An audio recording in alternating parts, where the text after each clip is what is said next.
Welcome to the Priggya Arora Show, where we discuss law, innovation, and entrepreneurship with people who have been there and done that. My name is Priggya Arora, founder of PA Legal, and today we have Mr. Branding himself, who is a global branding expert, Mr. Andy Stalman. Welcome, Andy, on the show. Hello, Priggya. How are you doing? It's great to be here with you and with all your audience. And fantastic that we can have the opportunity to discuss about so many interesting matters. Thank you so much, Andy, and thank you for your time. I know you are so busy with everything, and still you took out time for this podcast. I'm really happy to be here with you. It's my pleasure. Yeah. So, Andy, let's begin with your story and how did you enter into the field of branding and become the person you are today? Well, I think that my journey in the branding world, it's a mixture of serendipity, destiny, and good luck. I didn't study branding. As a matter of fact, I studied business administration, journalism, and international relations. And now I am considered one of the top branding experts in the world. So, but it's interesting because if you look inside the word branding, you will find Andy. So we were not looking for each other, but we were meant to be together. So here we are, Branding and Andy, together forever. And I'm happy that I finally got to discover my passion for brands and for branding and vice versa. Wow, Andy, this is the best answer I've ever heard that branding has Andy in it. So yeah, it's so wonderful to hear that from you. So Andy, these days we see things moving towards some people will say personal branding is the best. Some people will come and say no, we should build up brands and organizations and things like that. What, in your opinion, has changed over the years regarding personal brand and the organizations? Well, I think that the game changer was internet. Yeah. We can divide the story of brands before the internet and after the internet. And with the internet, a whole new universe of platforms, networks, tools, resources were at hand of every organization, every institution, every company, but also every human being. Well, at least most of human beings. Still, many do not have access to the internet, but they will have soon, hopefully. So many years ago, before the internet, Priggya in India or Andy now in Spain, previously in Argentina, we were only connected with our circle of people that we met at school, at the university, at the club, from the family, etc., etc. Now, everyone that has access to the internet, a smartphone or a computer or a tablet, and a little bit of passion, commitment, creativity, and something interesting to say or to share can reach a global audience. And that really changes everything. And not only changes everything for people, but also for companies, because we want to know who is behind a brand. We want to know the faces and the names and the stories behind the brand, because the more human the brand becomes, the more interesting the story becomes of that brand for everybody. So yes, everything changes from a reach perspective, from a resonance perspective, but the essence of building a good reputation and building a human brand remains the same. Yeah.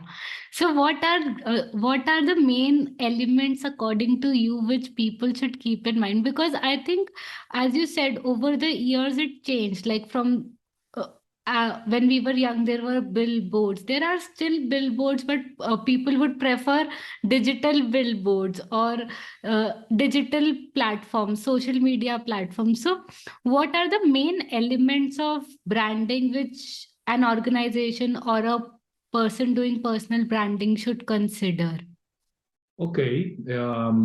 First of all, I think that both worlds, online and offline, are much needed. This is not a discussion on whether we should be online or Correct. offline. Brands that are not on plus off, they are out. Yes. So maybe you need a billboard and you need a good post in Instagram, or you need a good post in your blog, and maybe you also need an advertising on the local radio. I mean, depending on the audience you want to reach, that would define the platforms or the media you will need to embrace to reach that audience. But the essence of the brands remain the same. We are looking for brands that are honest, that are authentic, that are trustable. We're looking for brands that live their purpose, the reason they believe, the reason they exist. And the more human the relationship is between a brand and its employees, the brand as their customers or clients or stakeholders, the best. We want brands that are consistent between what they say and what they do. We admire brands that are committed to improving people's lives or impacting positively on society and on our lives, and also on the environment. And I believe that the more brands understand that the role they have in society has really evolved from the 20th century to the 21st century, that is not only earning money or being profitable, but also improving, as I said before, people's lives, then brands are starting to write a fascinating and challenging new chapter of the amazing story of brands in the world. Absolutely. I think that is so correct. While building a brand, we know that we have to establish trust, we have to establish empathy, we have to establish authenticity, because I think audience these days are very smart. They'll just catch any fluff that is going on. So, authenticity, to my personal experience, is one of the important things which audience see. Indeed, I cannot agree more. We are hating or ignoring brands that hate or ignore people. Correct. We are hating or ignoring brands that are greenwashing or social washing. But definitely, we are loving and respecting brands that are being full of trust, respecting employees, committed to building a better society and a better world. And brands all over the world are disputing the same. They are all chasing our time, our attention, our love, and our money. Yes? Absolutely. It's not about companies or brands within a certain industry or sector. It's all the brands competing with all the brands for the same. Correct. So brands that are more authentic, that they really love the people they are living for, the more trustable and the more inspiring they are, the better. And there's a new wave of brands that are doing this in a very good way, that are the brands that I call the postmodern totems, brands around which we gather because we trust them and that we feel part of their commitment on building a better society and a better world. Yeah. So, Andy, like we just discussed that, authenticity, trust, then employees value the organization, because employees are also going out in the world and discussing about what kind of environment they are working. So all these aspects are something which we need to take care on. And then on the other hand, the technology is moving so fast, like now we have metaverse or high tech technologies where a lot of things can happen. So do you think branding gets affected with the upliftment of technology, or how do you see the future of branding with these tech? I think that the most tech that is available, Mm. the more the need to remain human. Yeah, Uh, so to me, branding has to fix the focus and stay focused on people. yeah. Because at the end of the day, brands are people, companies are people, Mm. employees are people, and clients are people. So if you want to understand the business of the future, you need to understand people. Of Correct. course, these enormous amounts of improvements in technology, Mm. platforms, tools, artificial intelligence, big data, chatbots, etc., etc., Correct. etc. They're more than welcome, but they are welcome if you know how to use it, how to transform big data into smart data and smart data into human data or human solutions. Therefore, I think that we need to put again into value social skills and Yeah. soft skills. We need to humanize technology. Mm.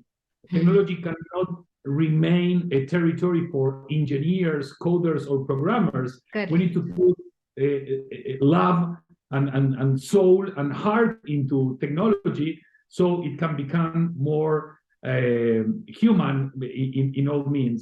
So the future of brands and brandings, to me, is going to be a challenge on how we can blend the best of people with the best of technology.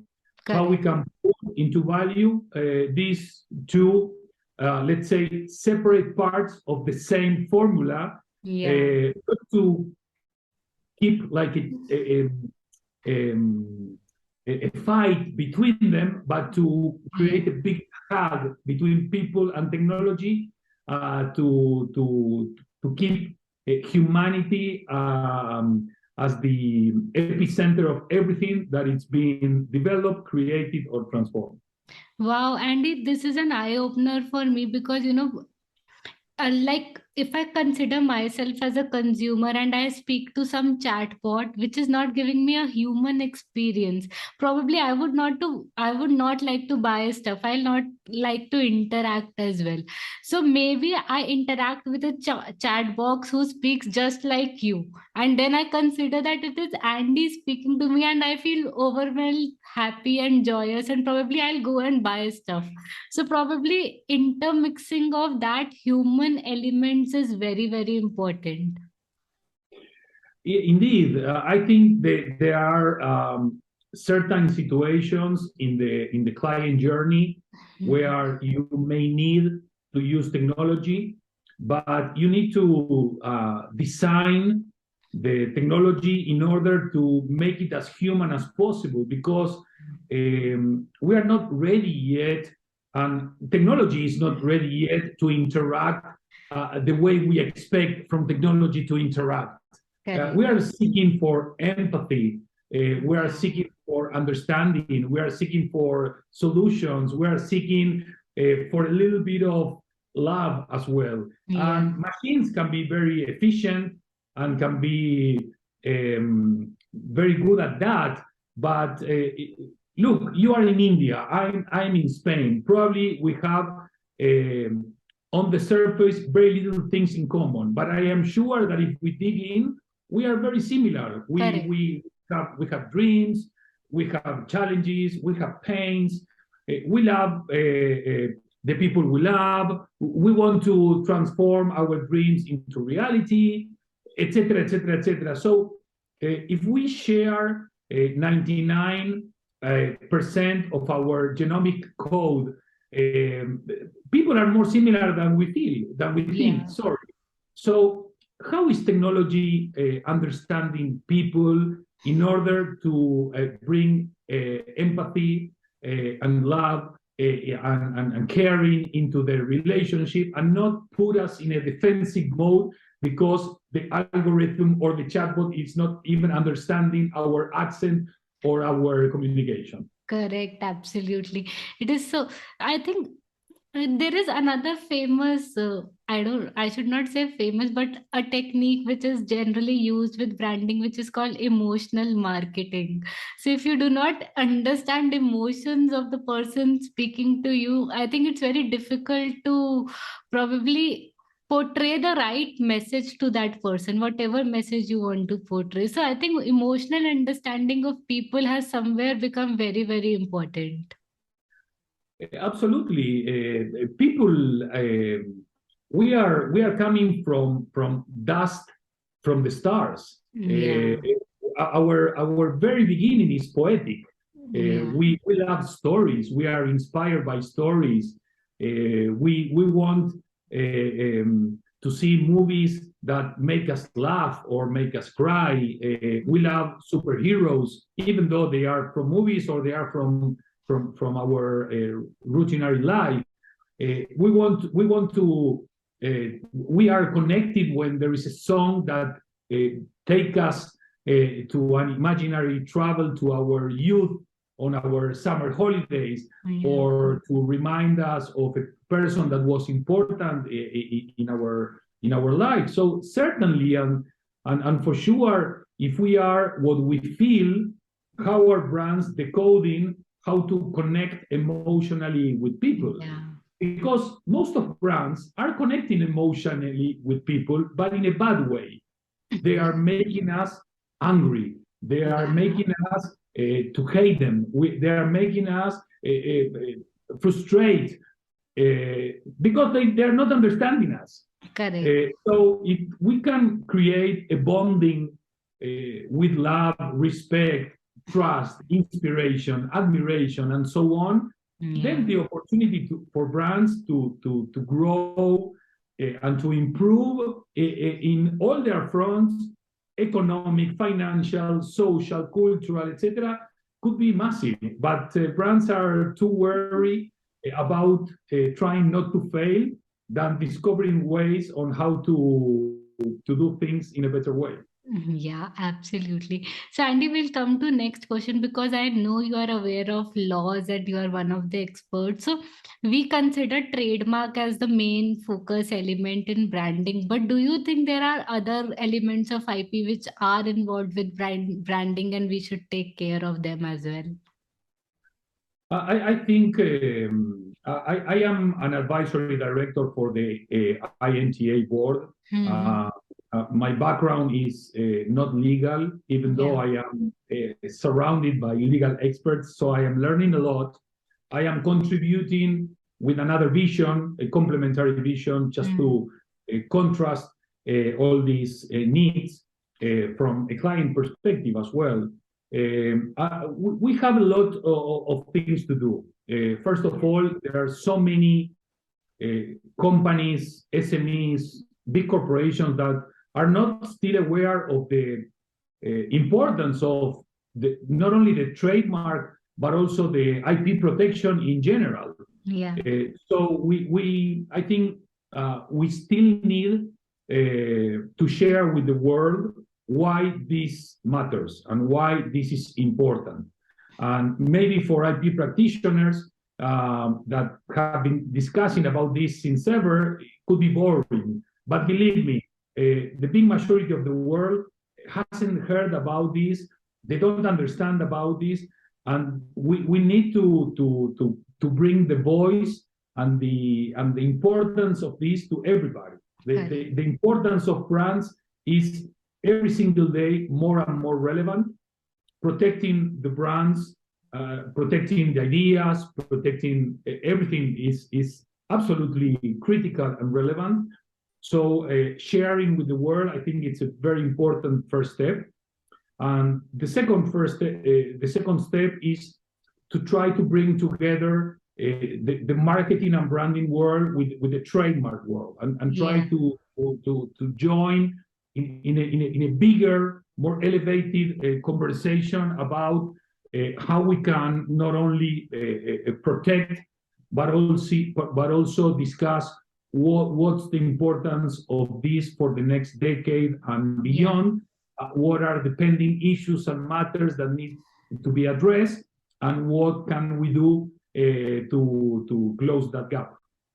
Correct, Andy. And I think I'm so privileged sitting here with you, because I know many times when we tell people about trademarks and why they should protect trademarks, they think like, okay, these are lawyers, probably that is their job. That's why they're tell us. But I want to say this to every listener, that your lawyer is your partner, that they also want your brand to grow. So I don't think any lawyer will give you a wrong advice. So it's better to take those proactive steps and protect your brands and your branding, so that you do not have to face irrelevant challenges in future. Indeed, and look, I am part of an organization that is called Totem Branding. Yeah. We create and transform brands across the 5 continents, from hospitality and tourism to sports and entertainment, from real estate and retail to fast-moving consumer goods and banking. I mean, you name it. Yeah. And for us, creating new brands and new products and new services, the protection of these brands or products or services is essential. And the lawyers we work with are amazing. They are so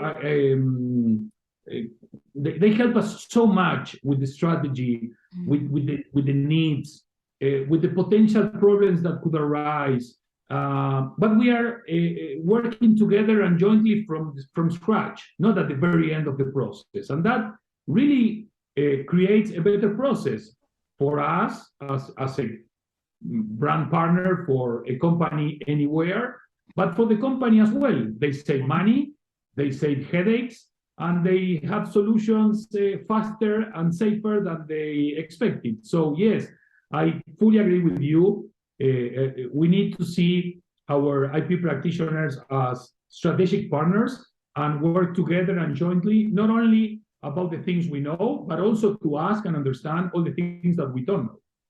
And the one important point that you just said is you need them from the beginning. It's not a firefighting situation, because most of the people will come to a lawyer only when there is a firefighting situation. Either they have received a notice or a cease and desist notice, or there is some problem, and then they'll rush to a lawyer. So I think those proactive steps from the very beginning are important, so that these situations do not come up. Yes, I absolutely agree.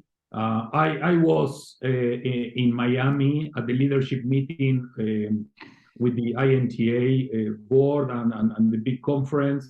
And let me tell you, the talent, the passion, the commitment, the trust that this community is sharing is amazing. I was gladly surprised and very much inspired, not only about the technical knowledge, but also the human quality of all these experts. And I believe that the more we can expand this voice, the better for everybody, the IP practitioners, but also for companies. Everybody wins.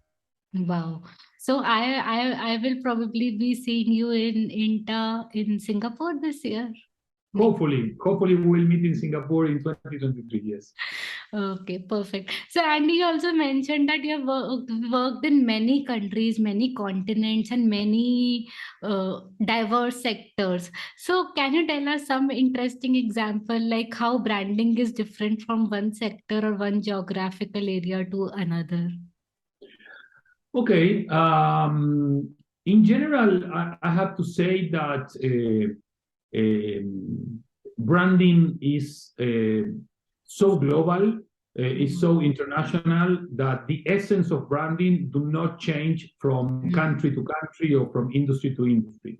The essence of the brand, starting from the purpose, the mission, the vision, the values, the personality, the tone of voice, the value proposition, the strategy, the positioning, the culture, the talent, the leadership, the design, of course, how the journey of the brand is being designed, all the rollout of the experience of the brand, both internally and externally, the elements that are extended into communication, PR, marketing, advertising, etc., etc.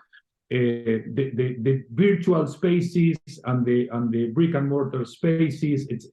The changes are not that much according to a region or to a sector, but they change according to the leadership.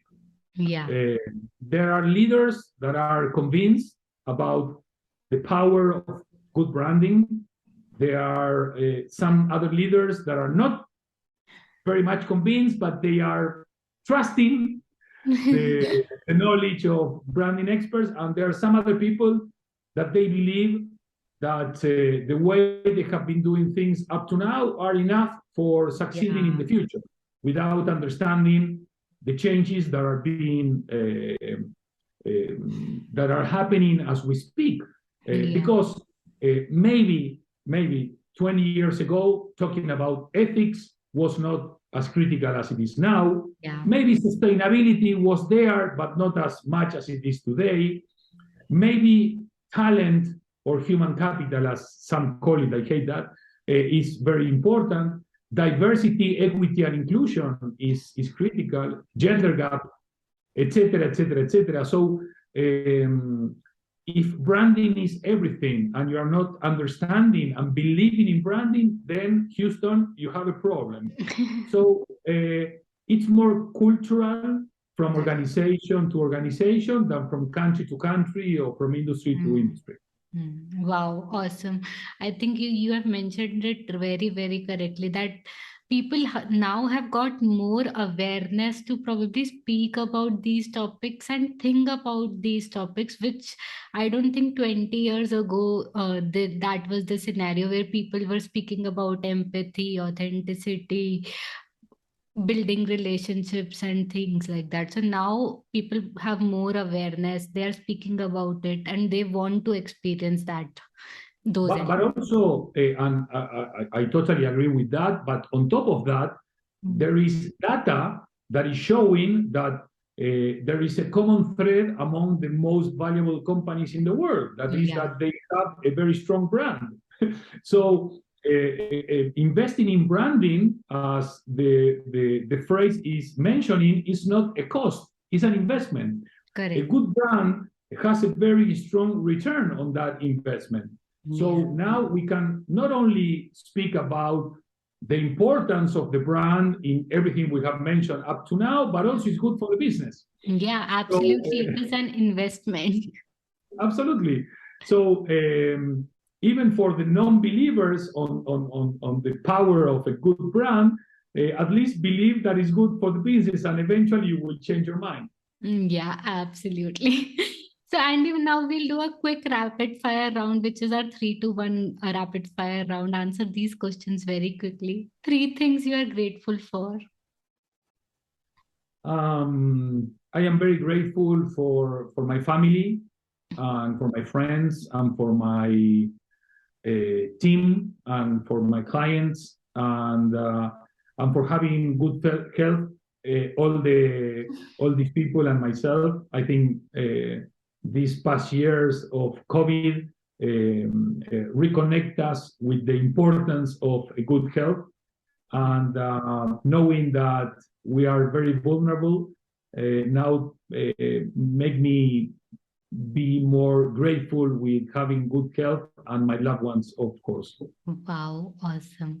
2 traits that you think are useful for an innovator looking for branding or developing a company.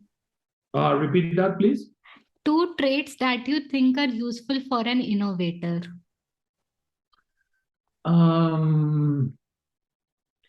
I think that why in the 20th century, the big company was eating the small company. In the 21st century, is the fast company that is having for breakfast the slow companies. Yeah. So it's not that much about size anymore, even though you are a company or a person.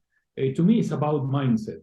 Yeah. I think that it's time for people that are brave, for people that really believe that innovation is key for starting this new chapter of our human history, and that you cannot discover a new world using old maps.